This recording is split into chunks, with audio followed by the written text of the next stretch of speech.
Эйсид Флориани.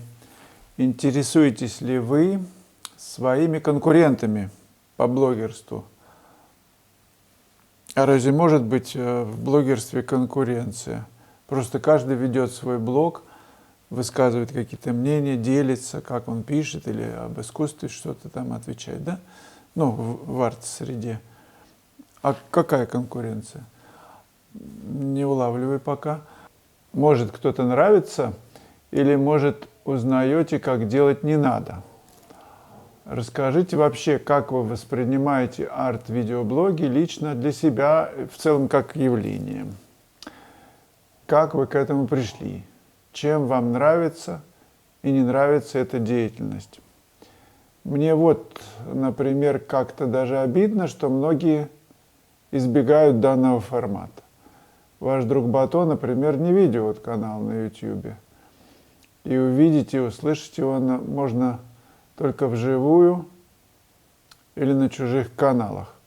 Ну, так он видит свою жизнь, это же дело личное. Он считает, что нельзя отрывать времени от того, во что он влюблен. Он сильно влюблен в живопись, больше этого ничего не существует, больше живописи. Ну, постоянно поездки, выставки, работа, работа, работа. Как-то он сказал, что нужно написать столько картин, чтобы все поле, он писал где-то в интервью кому-то, все поле было засеяно этими картинами. Ну, такая сила. Зачем? Ну, каждый из нас делает то, что ему нравится. Мне нравится то, что я делаю. Я пишу, но я же не могу все время как заводной писать. Пишу и общаюсь с вами. А потом главная причина, почему всем этим я начал заниматься. Я почувствовал, что я люблю друзей. И мне хочется, чтобы их было больше и больше. У всех нас. Это не значит, что есть только желание показывать свои работы. Если вы помните, когда все начиналось, мне даже было неудобно как-то показывать свои работы, потому что вопросы мне задавали на классах живых, и в том числе в соцсетях, когда еще не было много там подписчиков на YouTube. Я понял, что почему бы не попробовать на них отвечать. И мне просто интересно общаться с людьми, с вами, дружить на самом деле интересно. Это самая главная причина. Да, я стеснялся как-то выкладывать свои работы в конце ролика, потом подумал, а почему нет? Сначала я выкладывал работы каких-то людей, которых я сильно уважаю. И потом все очень просто. Сам себя не покажешь, никто об этом не позаботится. И уверенность в качестве своих работ ведь приходит не сразу. И когда я это почувствовал, то снялись вот эти вот напряжения, и я стал показывать работы и более уверенно их представлять, рассказывать о них, о выставках, и тем более встречаться с друзьями и показывать их работы. Мне кажется, это просто хороший такой тренд, хорошая история, когда все мои друзья могут видеть, как художник работает, как он пишет, как создает, тем более, как все это получается. На самом деле, началось все очень давно, когда я смотрел, у меня была еще тарелка НТВ+, это вообще лет, наверное, 15 назад. Я увидел, как строятся дома с нуля. То есть там за полчаса передачи английский какой-то, я не помню, я помню, как он выглядит, парень, снимал от и до, как строится дом. Мне так было интересно, тем более свой тогда дом задумывал строить тогда только. И мне было интересно, как это все делается. Я понял, что все, что делается человеческими руками, разумом, интересно показывать. Интересно видеть, как это делается. Тем более творчество. Любое творчество. Если вы там, не знаю, вяжете, покажите, как это все, крючкотворство это происходит. Если вы сочиняете музыку, это же тоже интересно. Представляете? Наверное, никто не делает блог, как сочиняется музыка. То есть подбирается, опять там зачеркивается. И когда она рождается. Вообще рождение чего-то – это чрезвычайно интересно. Подумайте, даже если вы не живописец, а что-то там, я не знаю, что-то делаете, что угодно, но ведь показывают блоги, я не знаю, как там шашлык жарят, миллионы просмотров. Ну а уж лимончелло, как делают итальянцы, тоже тысячи.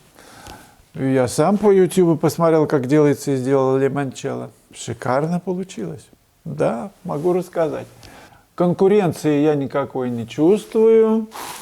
Так, кто-то нравится, да, в живописи кто-то нравится. Ну, вот усатый такой дяденька, такой, он на машине ездит с прицепом, отстегивает в прицеп, я не помню его фамилию, ну, забыл, у меня вылетел.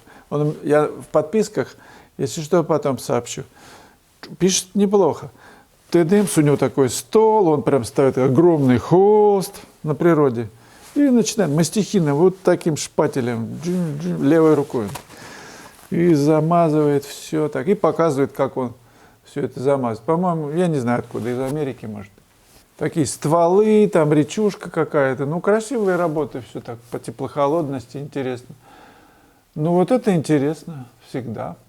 В целом, как явление приводит в восторг. Телевизор я не смотрю уже очень много лет, а вот на YouTube иногда что-то, да, подсматриваю. И это же творчество.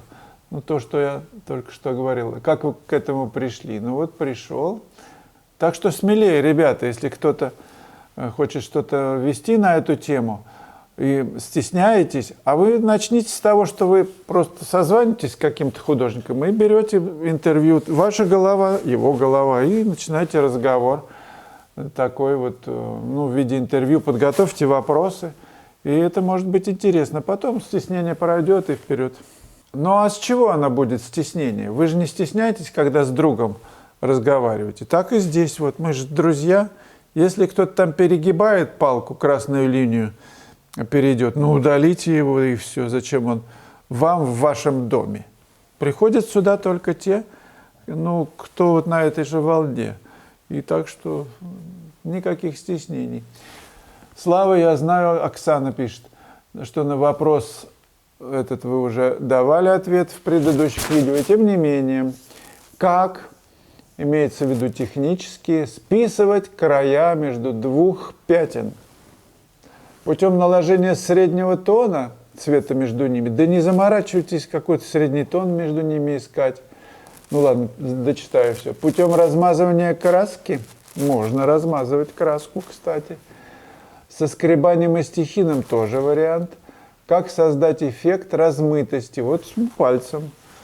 И в каких случаях нужно это делать? Это на ощущениях. Посмотрите, как списывали, например, я не знаю, в эпоху Возрождения кого-нибудь наберите. Ну, того же Рафаэля, я не знаю, кого еще вам порекомендовать. Ну, я думаю, вы сами найдете. Да у Рембрандта тоже. Существует, во-первых, если не пальцем, то кисточка такая мягкая-мягкая. Она такая...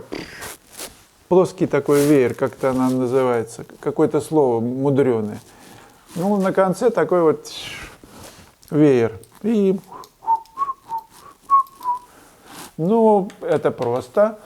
А если можно жесткой кисточкой, просто берете тот цвет краски, который в картине присутствует, который вы хотите где-то, ну вот, чтобы она тоже где-то промелькала, мелькнула.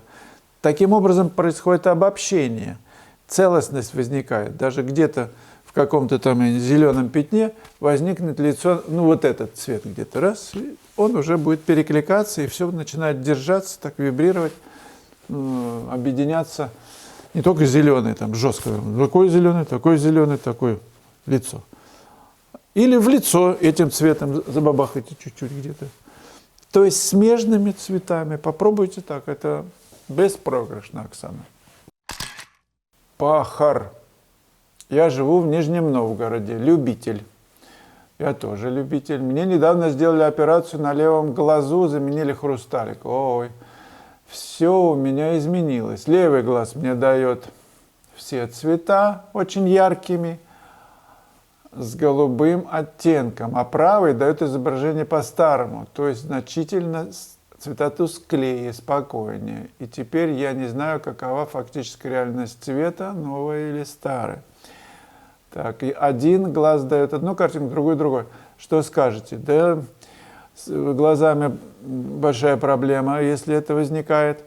И смотри, наш же мозг обрабатывает информацию из двух глаз, которая поступает. И он как-то должен усреднить всю эту картинку. Если вы одним глазом щуритесь, потом другим, конечно, будет разное.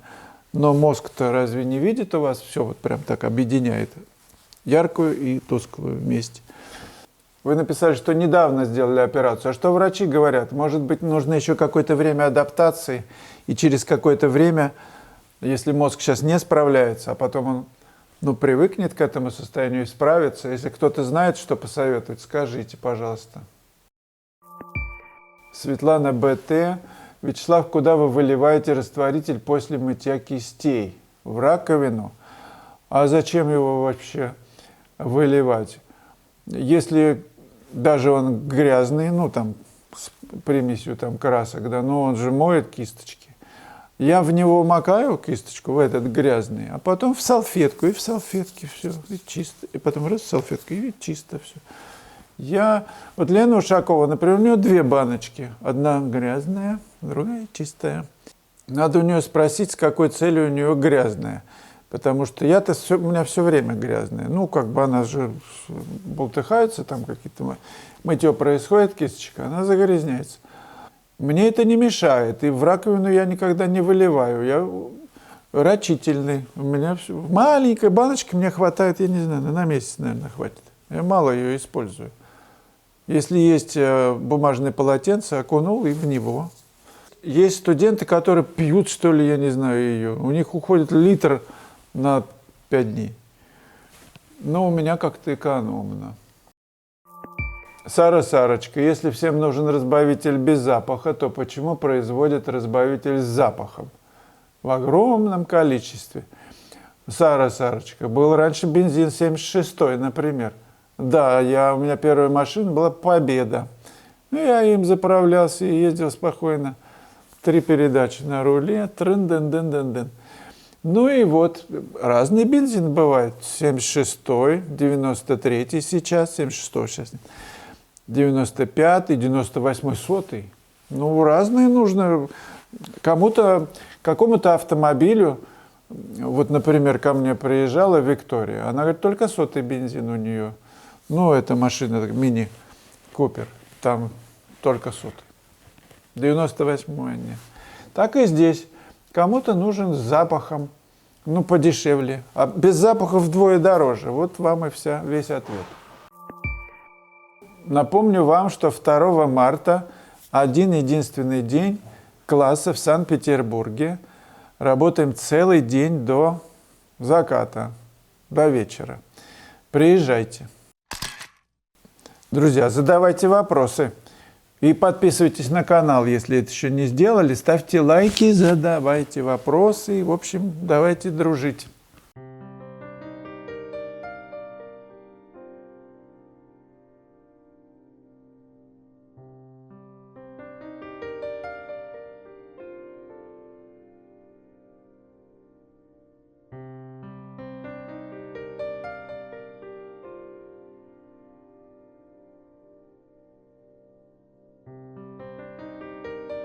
Предлагаю вам посмотреть сейчас еще одно кино, называется «Ощущение в картине».